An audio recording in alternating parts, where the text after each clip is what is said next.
Siapa tak mengenal Komando Pasukan Khusus, Kopassus. Satuan elit TNI AD ini tak hanya disegani dunia karena kemampuan tempurnya, tetapi juga kecakapan dalam bidang anti-teror. Kehebatan para prajurit Korps Baret Merah tak lepas dari berbagai penugasan operasi dan medan peperangan. Selain itu, spesifikasi mumpuni juga lahir dari pendidikan komando Mahabharat yang menempa fisik dan psikis. Tidak dimungkiri generasi awal Kopassus yang dulu dikenal dengan Resimen Para Komando Angkatan Darat (RPKAD) itu dilahirkan dari tangan dingin pelatih. Salah satu instruktur generasi pertama tersebut yakni Kapten Purn Wardi. Menariknya, Wardi ternyata pernah menjadi penjaga toko di kantin pusat pendidikan Kopassus. Bagaimana ceritanya? Wardi sesungguhnya prajurit Bintara Onderofficier RPKAD. Dia dipanggil Kapten Sandi Harjo dan ditunjuk sebagai pelatih komando, tepatnya pada 1951. Total 42 pelatih pada generasi pertama. Kala itu, Wardi menceritakan, pelatihan para prajurit komando dilakukan saat Indonesia masih mengalami banyak gejolak dan pemberontakan kelompok kanan maupun kiri pada 1950-an.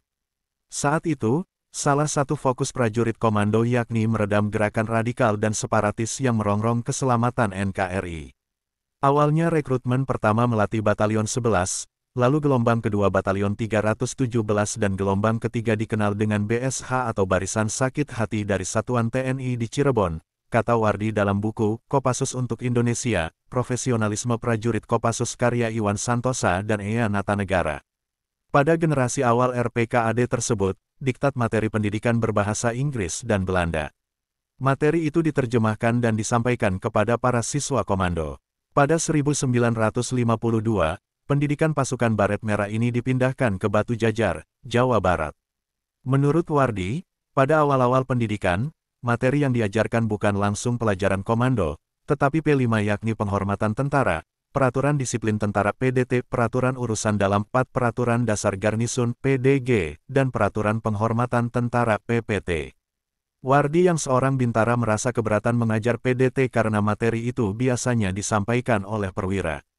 Alhasil dia pun dipindah menjadi pelatih hutan gunung di kaki Gunung Jayagiri. Beberapa waktu dia dipanggil komandan batalion dan diminta kembali mengajar PDT.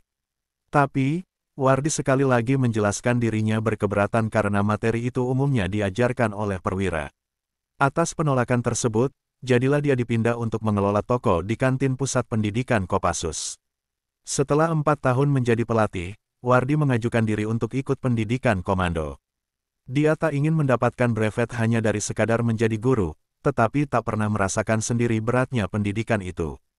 Menjadi unik karena Wardi yang semula pelatih akhirnya berstatus siswa. Saat itu dia dilatih oleh pelatih muda dari Angkatan Kedua Komando generasi Leonardus Benyamin Murdani, Dading Kalbudi, dan kawan-kawan.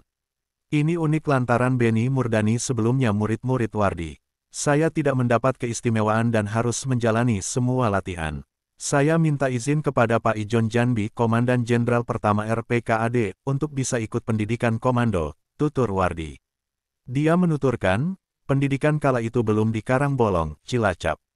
Para prajurit komando ditempa di Situ Lembang, Ancol hingga Merak. Memang ada latihan di Laut Cilacap, tetapi belum seperti sekarang.